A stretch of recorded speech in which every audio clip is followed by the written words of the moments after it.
Hi guys, अगर आप UGC net जून 2026 की तैयारी कर रहे हैं तो ये वीडियो आपके लिए वेरी इंपॉर्टेंट रहने वाली है। इसमें हम आपके साथ डिस्कस कर रहे हैं जो भी 2025 में सवाल पूछे गए, उन सभी सवाल को हम यहाँ पे आपके साथ डिस्कस कर रहे हैं बिल्कुल इजी एक्सप्लेनेशन के साथ, यानी हिंदी में भी और इंग्लिश में भी साथ साथ में लेके चल रहे हैं। और यहाँ पे हमने इससे रिलेटेड 5 पार्ट डिस्कस कर लिया है। अगर आपने उसको नहीं देखा है तो उसको जरूर देखें। ये हमारा छठा पार्ट है, इसको भी आप देखें। अगर वीडियो अच्छी लगी हो तो वीडियो को जरूर लाइक करेंगे, ठीक है ना। तो सबसे पहला हमारा सवाल है टेक्नोलॉजी से रिलेटेड, जो हमारी टीचिंग में जो टेक्नोलॉजी यूज की जा रही है उससे रिलेटेड यहाँ पे क्वेश्चन बताया गया है कि लिस्ट 1 दी गई है और लिस्ट 2 दी गई है। तो लिस्ट 1 में दिया गया है कि जो उसकी एक्सप्लेनेशन है, और लिस्ट 2 में अलग अलग तरीके की मॉडर्न है, ट्रेडिशनल है, इंस्ट्रक्शनल है या एजुकेशनल टेक्नोलॉजी दी गई है। तो सबसे पहले हमारा goals are decided in the context of the needs of the nations. अगर नेशंस के रिलेटेड हम बात करते हैं और गोल्स डिसाइड करते हैं तो ये क्या होता है कि पूरे नेशन लेवल पे होता है, यानी वाइड लेवल पे होता है। तो ये हमारा पहले का जो मैच करेगा वो चौथा मैच कर जाएगा, एजुकेशनल टेक्नोलॉजी। क्यों ऐसा होता है? क्योंकि जब भी सेंट्रल गवर्नमेंट कोई भी पॉलिसीज बनाती है तो वो पूरे नेशन लेवल पे बनाती है। ऐसा नहीं है कि दिल्ली के लिए अलग एजुकेशनल पॉलिसी होगी या फिर यूपी के लिए अलग एजुकेशनल पॉलिसी होगी, ठीक है ना। तो इस वजह से अगर नेशन के लिए गोल बनाए जा रहे हैं तो ये क्या है, हमारे पूरे देश, पूरी कंट्री लेवल पे होते हैं। तो ये एजुकेशनल टेक्नोलॉजी पहले का चौथा मैच करेगा। दूसरे का देखते हैं, feedback is obtained at local level.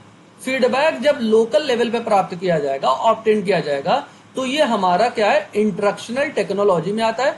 B का तीसरा मैच करेगा। और टीम टीचिंग क्या होती है, एक तरीके की मॉडर्न टीचिंग टेक्नोलॉजी है। इसमें होता क्या है कि सी का पहला मैच करेगा। इसको समझ लेते हैं क्या होता है कि टीम टीचिंग में एक टॉपिक से रिलेटेड सेम टाइम पे कई टीचर जब उसको बताते हैं, समझाते हैं, तो इसको टीम टीचिंग बोलते हैं। एक एग्जांपल देते हैं, जैसे एक क्लासरूम में 3 टीचर हैं, 2 टीचर, 3 टीचर, 4 भी टीचर हो सकते हैं, कई टीचर हो सकते हैं, लेकिन एक नहीं होंगे, 2 या 2 से ज्यादा होंगे। तो इसमें होता क्या है कि एक टीचर क्या करेगा, एक टॉपिक को, सेम टॉपिक को एक्सप्लेन करेगा सबसे पहले, यानी बताएगा उसके बारे में, उसको कॉन्सेप्ट को बताएगा। दूसरा टीचर उसी टॉपिक से रिलेटेड एग्जाम्पल देगा, एग्जाम्पल से समझाएगा, यानी प्रैक्टिकली समझाएगा। और तीसरा टीचर क्या करेगा, उसी टॉपिक को जो भी डाउट्स वगैरह हैं उस डाउट्स को क्लियर करेगा। बेसिकली यही टीम टीचिंग है। मोस्ट इंपॉर्टेंट कॉन्सेप्ट है, एग्जाम में हर बार सवाल देखने को मिलता है। डी का आपका क्या हो जाएगा, time for completion of a task. एक टास्क को, एक काम को पूरा करने के लिए जो सेम काम है और सभी स्टूडेंट के लिए सेम रखे जाते हैं, तो ये ट्रेडिशनल टीचिंग टेक्नोलॉजी में आता है। डी का हमारा दूसरा मैच कर जाएगा, ठीक है ना। ये हमारा इस तरीके से हमारा ऑप्शन ए सही हो जाएगा। नेक्स्ट क्वेश्चन को देखते हैं। ये हमारा क्या है, एक स्टेप यहाँ पे बताया गया। क्या है स्टेप, मॉडल ऑफ लिसनिंग, यानी लिसनिंग के जो मॉडल्स हैं, हम कोई चीज सुनते हैं, सुनने के बाद हम कैसे रिस्पॉन्ड करते हैं, ये एक पूरा प्रोसेस होता है, ठीक है ना। बीच में सारी चीजें क्या है भाई, हमने कुछ सुना और उसका हियरिंग की और उसका कुछ जवाब दिया, तो ये एक पूरा प्रोसेस होता है। अब इस प्रोसेस के बीच में क्या क्या होता है, इसमें आपसे पूछा गया। तो सबसे पहले क्या करेंगे, आपको टीचर बताएं, कुछ कहेंगे टीचर आपसे, या फिर कहीं भी आप कुछ सुनेंगे तो वो आपकी हियरिंग होती है। सबसे पहले आपका डी हो जाएगा, ठीक है ना। सबसे पहले आपका डी हो जाएगा, हियरिंग करेंगे। फिर जो आपने सुना एग्जैक्ट उसको समझेंगे, उसी मीनिंग में उसको समझेंगे, यानी अंडरस्टैंड करेंगे, तो आपका ई हो जाएगा। फिर जो आपने अंडरस्टैंड किया उसको आप रिमेंबर करेंगे, याद करेंगे, ठीक है ना, आपका सी हो जाएगा। फिर उसके बाद इंटरप्रेट करेंगे। इंटरप्रेट करने का मतलब क्या है कि आप उसको अलग अलग तरीके से, अलग अलग कॉन्टेक्स्ट के हिसाब से समझेंगे, ठीक है ना, तो आपका ए हो जाएगा। आखिर में जब अच्छे तरीके से समझ लेंगे तब आप जो है उसको रिस्पॉन्ड करेंगे, मतलब उसका जवाब देंगे, आपका आखिर में बी हो जाएगा, ठीक है ना। ये एक पूरा प्रोसेस है। इस तरीके से ऑप्शन बी आपका सही हो जाएगा। याद रखेंगे, इस तरीके के सवाल एग्जाम में बार बार देखने को मिलते हैं।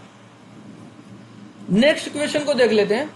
अब ये देखिए, हमारा ये मैथ्स से रिलेटेड क्वेश्चन है और ऐसे क्वेश्चन एग्जाम में कभी कभार देखने को मिलते हैं, हर बार देखने को नहीं मिलते हैं, लेकिन फिर भी एग्जाम में आया है तो इसको देखते हैं ये सवाल किस तरीके से किया जाएगा।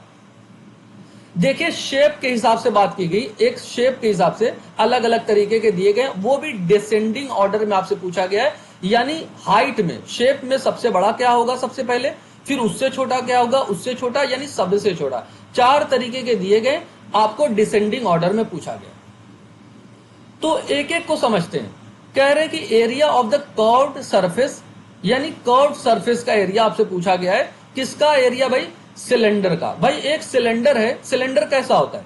सिलेंडर ऐसे होता है। अब इसका जो एरिया आपसे पूछा गया वो भी सरफेस एरिया। जो चीजें 3D में होती हैं उसको सरफेस एरिया में पूछा जाता है, जो चीजें फ्लैट में होती हैं उसका सिर्फ एरिया पूछा जाता है। ये बात याद रखेंगे, एग्जाम में कई बार पूछा जा चुका है। तो सिलेंडर में क्या होता है? रेडियस होता है और हाइट होती है। तो इसमें हमें देखिए सरफेस एरिया में क्या पूछा गया, देखिए रेडियस आपको दिया गया 1.0 mm और इसकी हाइट दी गई है 3.5 सेंटीमीटर। अब देखिए यहाँ पे यूनिट सेम नहीं है, अलग अलग यूनिट है। पहला हमें mm में दिया गया है और दूसरा जो हाइट दी गई है वो सेंटीमीटर में दी गई, तो हमें सेम यूनिट में करना पड़ेगा। तो हम क्या करते हैं, mm को जो है सेंटीमीटर में बदल लेते हैं। तो 1.0 mm है, अगर इसको हम सेंटीमीटर में बदलेंगे तो हमें 10 से डिवाइड करना पड़ेगा। ऐसा क्यों करना होता है? क्योंकि जो 1 सेंटीमीटर में हमारा 10 mm होता है, 10 मिलीमीटर होता है, इस वजह से हम इसको 10 से डिवाइड कर रहे हैं, ठीक है ना। तो हमारा अगर सेंटीमीटर में कन्वर्ट करेंगे तो हमारा 0.1 सेंटीमीटर हो जाएगा रेडियस। अब हमारे पास देखिए रेडियस पता चल गई और हमारे पास लेंथ पता चल गई। अब सिलेंडर का फॉर्मूला क्या होता है सरफेस एरिया का? 2πr/h, ये हमारा फॉर्मूला होता है सिलेंडर का, याद रखेंगे, जो सरफेस एरिया निकालने का होता है। अब हमारे पास 2 की वैल्यू कॉमन है, लिख देते हैं, और पाई का मान जो होता है वो 22/7 होता है, ये याद रखेंगे। r का हमें वैल्यू दी गई है 0.1 और हमारे पास लेंथ जो हाइट होती है उसकी भी यहाँ पे साइज दी गई है 3.5 सेंटीमीटर। जब आप इसको कैलकुलेट करेंगे तो हमारा आंसर क्या निकल के आएगा? 2.2 सेंटीमीटर निकल के आ जाएगा। ये याद रखेंगे, इस तरीके से इसकी कैलकुलेशन की जाती है। अच्छा, इसमें मेन पॉइंट क्या है? इसमें एक फॉर्मूला है। अगर ये फॉर्मूला आपको याद है तो ये सवाल बहुत आसान है, इसको कर लेंगे। अगर फॉर्मूला पता नहीं है तो आप लंबा टाइम यहाँ पे दे सकते हैं और आपका सवाल गलत होने के ज्यादा चांसेस है। अब यहाँ पे बी को देखते हैं। हमारे पास ये याद रखेंगे 2.2 सेंटीमीटर सबसे पहले निकल के आया, और यहाँ पे अब देखेंगे स्फीरिकल बॉल, यानी एक बॉल है, उसके एरिया की बात कर रहे हैं, उसका रेडियस दिया गया है 3.5 सेंटीमीटर, सॉरी mm में दिया गया, मिलीमीटर में दिया गया। हम इसको कन्वर्ट कर लेंगे सेंटीमीटर में, तो 10 से डिवाइड करेंगे तो 0.35 सेंटीमीटर हो जाएगा, ठीक है ना। तो एक बॉल है भाई, अब ये बॉल के सरफेस, ये बॉल का बाहरी एरिया की बात कर रहे हैं, जो बाहरी एरिया था उसका यहाँ पे सरफेस एरिया की बात कर रहे हैं, वो पूछा गया है, और इसका रेडियस आपको दिया गया है 3.5 mm में। में दिया गया है, मैंने इसको कन्वर्ट कर लिया सेंटीमीटर में, तो सेंटीमीटर में कन्वर्ट करेंगे तो 0.35 सेंटीमीटर आ जाएगा। अब इसका बॉल का हमारे पास एरिया निकालने का फॉर्मूला होता है 4πr²। 4 को हम 4 रखते हैं, इंटू 22/7 लिखते हैं, और r² क्या आ जाएगा 0.35 इंटू 0.35। अच्छा, हम 2 बार इसको क्यों कर रहे हैं? क्योंकि ये r² है, ठीक है ना। तो जब आप इसको कैलकुलेट करेंगे तो आपका आंसर 0.54 सेंटीमीटर निकल के आ जाएगा, ठीक है ना। आप अपने एंड पे कैलकुलेशन करेंगे, ठीक है ना। अगर मैं कैलकुलेशन करूंगा तो काफी ज्यादा वीडियो ज्यादा बड़ी हो जाएगी। कैलकुलेशन आप करेंगे, आप खुद सीखेंगे, ये बेहतर होगा। और हाँ, इससे पहले आपको एक बात और बताना है कि आप जब भी क्वेश्चन आपके सामने आता है तो सबसे पहले आप खुद अटेम्प्ट करें, इस क्वेश्चन को खुद ट्राई करें, कोशिश करें कि जवाब हम अपने एंड पे दें। अगर आपको नहीं आता है तब जाके मेरी एक्सप्लेनेशन को आप देखेंगे, ठीक है ना। ये तरीका होता है कोई भी क्वेश्चन करने का। हमारे पास अब सी वाला ऑप्शन को देख लेते हैं, रोम्बस। रोम्बस क्या होता है भाई, इस तरीके से रोम्बस होता है और इसमें दो डायगोनल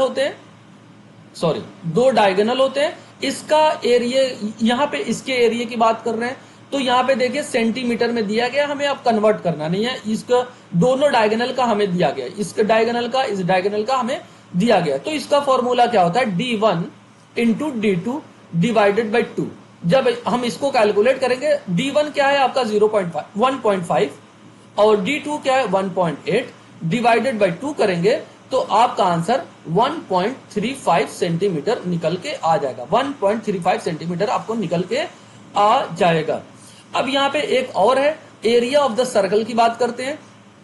जो डायामीटर, यानी सर्कल तो आप जानते ही है ना, सर्कल इस तरीके से होता है कोई भी, तो सर्कल का डायामीटर यानी यहां से लेके यहां तक की बात करें तो आपसे दिया गया 7, और इसके रेडियस क्या होता है, तो रेडियस इसका हाफ कर देंगे भाई, 3.5 हो जाएगा रेडियस।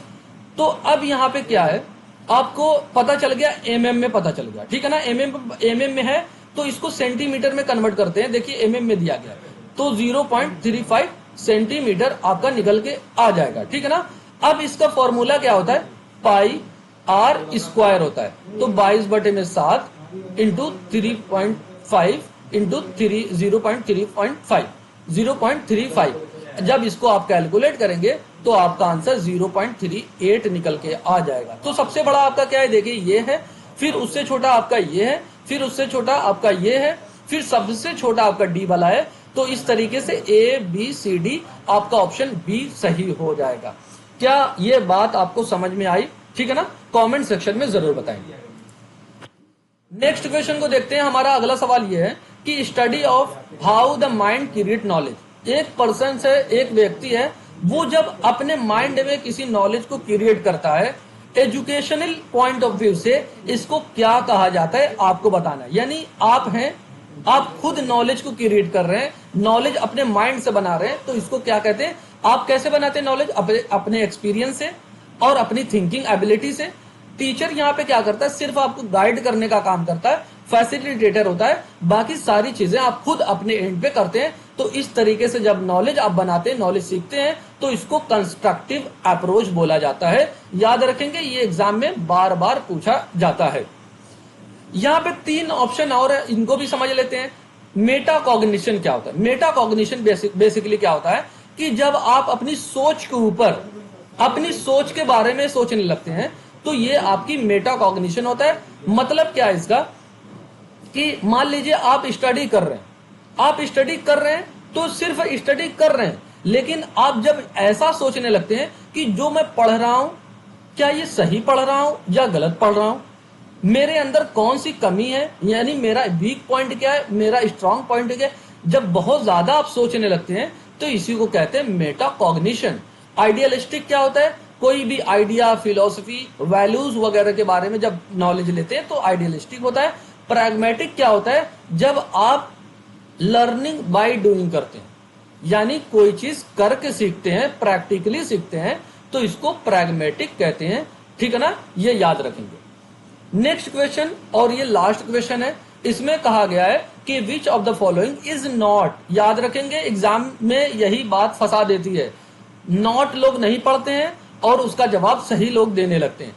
एग्जामिनर यहीं पे बात फंसाता है, नॉट बीच में ऐड कर देता है। तो क्या है, not element of the communication. Communication का एलिमेंट नहीं है with in the communication process.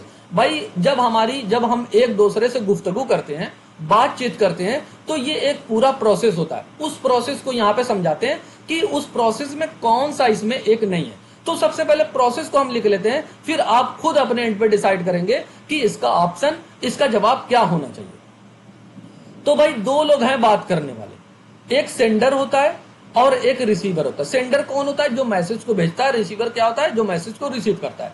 अब इनके बीच में क्या क्या होता है, मैसेज, सेंडर के पास मैसेज होगा, भाई कोई बात होगी, वो बात रिसीवर को पहुंचाएगा, फिर उसके बाद इनकोडिंग होगी। इनकोडिंग क्या होती है? इनकोडिंग बेसिकली वो होती है भाई मैसेज क्या है, ये तो मेरे माइंड में।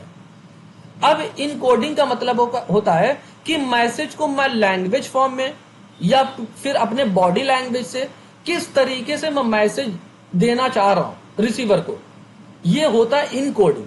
फिर उसके बाद चैनल होगा या मीडियम होगा, ये दोनों बातें एक ही है। कभी कभी चैनल भी आपसे पूछता है, कभी कभी मीडियम पूछता है। ये चैनल और मीडियम क्या है? बेसिकली एक जरिया है जो आपके मैसेज को रिसीवर के पास पहुंचाने के लिए है, ठीक है ना। फिर उसके बाद चैनल और मीडियम के बाद क्या आता है? आपके पास रिसीवर आ जाता है। रिसीवर मैसेज को पा लेगा, फिर उसको क्या करेगा? डीकोडिंग करेगा। याद कर रखेंगे इनकोडिंग और डिकोडिंग में क्या फर्क है। अब डीकोडिंग करेगा यानी रिसीवर क्या करेगा? अपने हिसाब से मैसेज को डीकोड करेगा, ठीक है ना, डीकोड करेगा। फिर उसके बाद जब डीकोड कर लेगा, समझ लेगा, फिर उसके बाद आखिर में आता है फीडबैक देगा। ये एक पूरा कम्युनिकेशन का, एक गुफ्तगू करने का पूरा प्रोसेस होता है। याद रखेंगे एग्जाम में एक बार नहीं भाई, हर बार सवाल देखने को मिलता है। तो इस वजह से हम इस तरीके से हमारा ऑप्शन क्या बनेगा? ऑप्शन डी बन जाएगा। देखिए टाइम यहाँ पे कुछ नहीं आ रहा है, बाकी रिसीवर सेंडर है, रिसीवर है, चैनल है, ये सारी चीजें आ रही हैं। टाइम हमारे पास इसमें नहीं आ रहा है। आई होप ये सारी चीजें आपको क्लियर हुई होंगी। वीडियो अच्छी लगी है तो वीडियो को जरूर लाइक करें और चैनल को सब्सक्राइब करें ताकि आने वाली सभी वीडियो का नोटिफिकेशन आपको मिलता रहे। Thank you for watching video. God bless you all.